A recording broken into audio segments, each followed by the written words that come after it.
عليكم ورحمة الله وبركاته.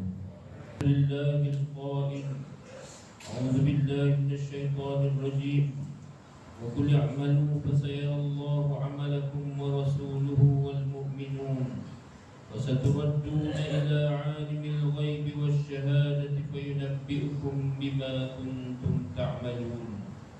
أشهد أن لا إله إلا الله وحده لا شريك له وأشهد أن محمدا عبده ورسوله. اللهم صل وسلم على سيدنا محمد وعلى آله وصحبه أجمعين. أما بعد، فيا أيها المسلمون اتقوا الله، أوصيكم وإياي بتقوى الله فقد فاز المتقون. قال الله تعالى: أعوذ بالله من الشيطان الرجيم: يا أيها الذين آمنوا اتقوا الله حق تقاته ولا تموتن إلا وأنتم مسلمون. Muslimin yang dirahmati Allah Subhanahu wa taala sekalian, saya menyeru agar kita bersama-sama meningkatkan ketakwaan kita kepada Allah Subhanahu wa taala dengan melaksanakan segala perintah dan meninggalkan segala larangan. Semoga kita semua diberikan kebahagiaan dan kejayaan di dunia dan di akhirat. Pada hari yang mulia ini, mimbar akan membicarakan khutbah yang bertajuk Kerja Berkualiti, Kejayaan Dinikmati.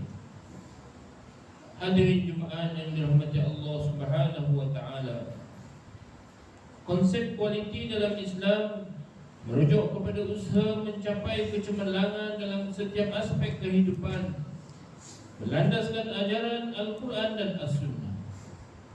Kualiti menurut pandangan Islam bukan sekadar diukur pada hasil atau pencapaian material semata-mata, tetapi turut menitik beratkan aspek keikhlasan, akhlak dan amanah.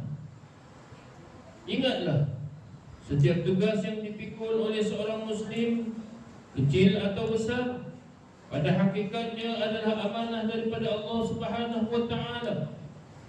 Justru itu, seorang pekerja yang amanah bukan sekadar hadir menjalankan tugas, tetapi menunaikannya dengan kesedaran bahawa dia akan disoal di hadapan Allah Subhanahu wa taala atas setiap kepercayaan yang diberikan. Hadis yang diriwayatkan daripada Ibnu Umar radhiyallahu anhuma bahawa Rasulullah sallallahu alaihi wasallam bersabda, "Kullukum ra'in wa kullukum mas'ulun 'an ra'iyati." Setiap daripada kamu adalah seorang pemimpin, penjaga, dan setiap daripada kamu akan dipertanggungjawab terhadap jagaannya. Jika kita lihat dalam skop yang lebih luas, sifat pemimpin yang disebut dalam hadis ini tidak terhad kepada pemerintah atau ketua sahaja. Seorang suami adalah pemimpin bagi keluarganya. Seorang pekerja adalah pengurus bagi amanah tugasnya.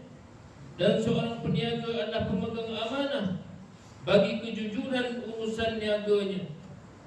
Maka posisi sekecil manapun di mata manusia tetap besar timbangannya di sisi Allah Subhanahu wa taala, kerana ia adalah kepimpinan yang akan disoal di akhirat kelak.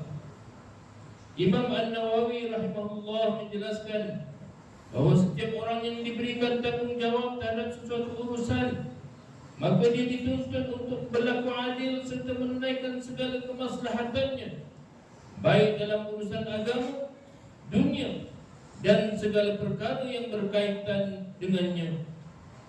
Apabila amanah dilaksanakan dengan penuh adil dan tanggungjawab, barulah lahir budaya kerja berkualiti atau disebut sebagai itqan, iaitu melaksanakan pekerjaan dengan teliti dan bersungguh-sungguh. Hakikatnya, itqan yang sebenar perlu dilengkapi dengan ihsan, yakni penghayatan bahawa Allah Subhanahu wa taala sentiasa melihat dan menilai pekerjaan yang kita lakukan, walaupun tiada manusia yang memerhati dan mengetahuinya. Hadirin jemaah yang dimuliakan, Antara ciri utama kerja berkualiti menurut Islam adalah bekerja dengan niat yang ikhlas kerana Allah Subhanahu wa taala. Sebanyak mana pun hasil suatu kerja, jika niatnya tidak lurus, ia hanya menjadi kesibukan dunia tanpa nilai di sisi Allah Subhanahu wa taala. Sebaliknya, pekerjaan yang paling mudah sekalipun, apabila disandarkan dengan niat yang betul, akan bertukar menjadi ibadah yang diganjari pahala. Sayyidina Umar bin Khattab radhiyallahu anhu meriwayatkan bahawa Rasulullah sallallahu alaihi wasallam bersabda, "Innamal a'malu binniyat." Sesungguhnya setiap amalan itu bergantung kepada niat. Ramai yang mengeluh kerja itu memenatkan, membosankan, malah setengahnya merasakan hidup hanya berputar pada rutin yang sama. Bangun, bekerja, pulang dan tidur. Namun hakikatnya yang memberatkan bukanlah kerja itu sendiri, tetapi kekosongan makna di sebaliknya.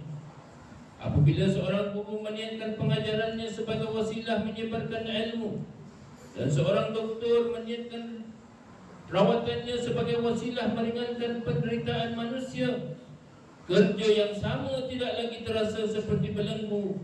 Sebaliknya, bertukar menjadi jalan meraih redha Allah Subhanahu wa taala.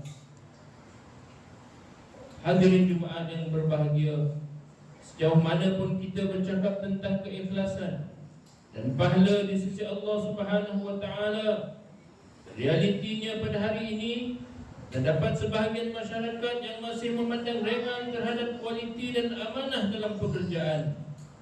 Ada yang datang lewat, tidak menyiapkan tugasan dengan sempurna, menyalahgunakan kuasa, mengambil rasuah dan menipu dalam urusan pekerjaan.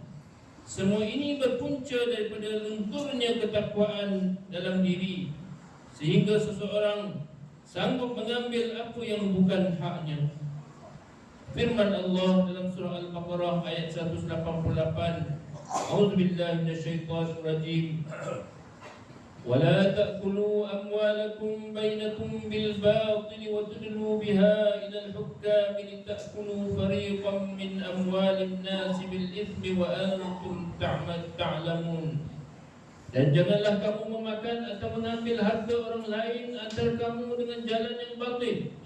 Dan janganlah kamu menggulurkan harta kamu memberi rasuah kepada para hakim dengan maksud supaya kamu dapat memakan atau mengambil sebahagian daripada harta benda orang lain dengan jalan berbuat dosa, padahal kamu mengetahui salahnya.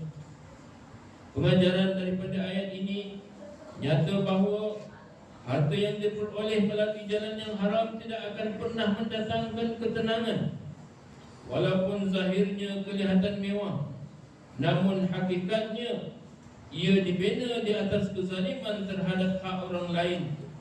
Sebaliknya, seorang pekerja yang jujur, walaupun gajinya sedikit, hidupnya lebih tenang dan berkah, kerana setiap sen yang dibawa pulang kepada keluarganya adalah halal lagi diridai Allah Subhanahu wa taala. Di sinilah letaknya kaitan antara ketakwaan dengan ketenangan. Oleh yang demikian, marilah kita bina budaya kerja berkualiti berdasarkan ketakwaan. Didiklah diri dan keluarga menjadi insan yang rajin, amanah dan bersyukur. Mudah-mudahan kita menjadi hamba Allah Subhanahu wa taala yang bekerja dengan ikhlas dan amanah, serta beroleh kejayaan di dunia dan di akhirat. Sidang Jumaat yang dirahmati Allah Subhanahu wa taala sekalian, sebelum mengakhiri khutbah kali ini, berikut adalah beberapa perkara yang boleh dijadikan pedoman. Pertama, umat Islam adalah meyakini bahawa Islam adalah agama yang menitik beratkan kualiti dan kecemerlangan dalam setiap amalan dan urusan yang dilakukan. Kedua, umat Islam adalah melaksanakan amanah sebagai hamba dan khalifah Allah Subhanahu wa taala dengan penuh keikhlasan dan tanggungjawab, serta sentiasa berusaha meningkatkan kualiti setiap amalan. Kerana itulah kunci kejayaan di dunia dan akhirat. Ketiga, umat Islam hendaklah meyakini bahawa setiap pekerjaan dan amalan yang dilakukan akan diperhitungkan di hadapan Allah Subhanahu wa taala serta diberi ganjaran atau balasan yang sewajarnya. A'udzu billahi minasyaitonir rajim. Alladzi khalaqal mauta wal hayata liyabluwakum ayyukum ahsanu amala wa huwal azizul ghafur. Dialah yang menjadikan mati dan hidup untuk menguji kamu bahawa sesiapa antara kamu yang lebih baik amalannya. Dia maha berkuasa membalas amalan kamu, lagi maha pengampun bagi orang yang bertaubat. Surah Al-Mulk ayat 2. Barakallahu li wa lakum fil Qur'anil azim wa nafa'ani wa iyyakum bima fihi minal ayati wal dzikril hakim wa taqabbal minni wa minkum tilawatahu innahu huwas samiul alim. أقول قولي هذا وأستغفر الله العظيم لي ولكم ولسائر المسلمين والمسلمات فاستغفروه إنه هو الغفور الرحيم.